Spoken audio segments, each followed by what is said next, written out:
నమస్తే, welcome to Abhinav Bharat. AP రాజకీయాల్లో తరచుగా వార్తల్లో వినిపించే నియోజకవర్గాల్లో గన్నవరం ఒకటి. రాష్ట్రంలో ఏ పార్టీ అధికారంలో ఉన్నా ఇక్కడ రాజకీయాలు మాత్రం వేడిగానే ఉంటాయి.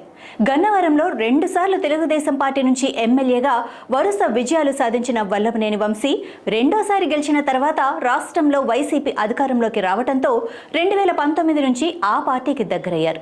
రాజకీయాల్లో పార్టీలు మారటం సహజమే అయినా వంశీ మాత్రం టీడీపీని, చంద్రబాబును, లోకేష్ను, ఆ పార్టీ నాయకులను తన విమర్శలతో ఉక్కిరిబిక్కిరి చేశారు. సందర్భం వచ్చిన ప్రతిసారి వైసీపీ నేతల కంటే దారుణంగా వారిని తీవ్ర స్థాయిలో విమర్శిస్తూ వచ్చారు.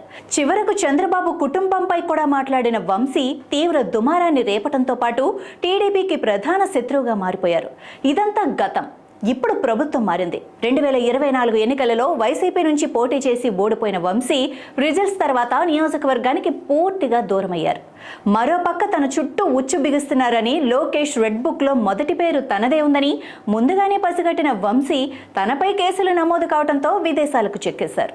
ఈ పరిస్థితుల్లో ఇక గన్నవరం వైసీపీ రాజకీయాలలో వంశీ కొనసాగే అవకాశం చాలా కష్టమనే విషయం అర్థమైపోతోంది. ఇదే అదనుగా నియోజకవర్గంలో వైసీపీలో ఉన్న గ్యాప్ను భర్తీ చేసేందుకు అదే పార్టీకి చెందిన ఓ మహిళా నాయకురాలు తెర మీదకు వస్తున్నారు.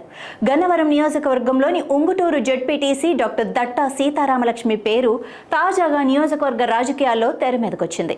ఈమె 2014లో వైసీపీ నుంచి వంశీపై పోటీ చేసి ఓడిపోయిన దుట్ట రామచంద్రరావు కుమార్తె.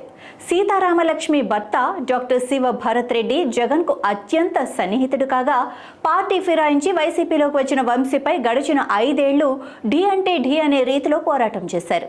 ఇక ఇప్పుడు తనకు వంశీ అడ్డు తొలగిపోవడంతో భార్య సీతారామలక్ష్మికి గన్నవరం వైసీపీ నియోజకవర్గ ఇన్ఛార్జి పగ్గాలు దక్కించుకునేలా భరత్ రెడ్డి కొత్త రాజకీయం మొదలుపెట్టినట్లు తెలుస్తోంది. కాపు రెడ్డి ఈక్వేషన్లో సీతారామలక్ష్మికి గన్నవరం పగ్గాలు దక్కితే పెద్దగా పోటీ ఉండదని వైసీపీలో కూడా చర్చ జరుగుతోంది. నాయకులారా, మీ పనితనం మీ అధినాయకులకు తెలియజేయాలనుకుంటున్నారు. ప్రజలారా, మీ సమస్యలను మీ నాయకులకు తెలియజేయాలనుకుంటున్నారు. ప్రజా సమస్యల పరిష్కార వేదిక మీ అభినవ్ భారత్.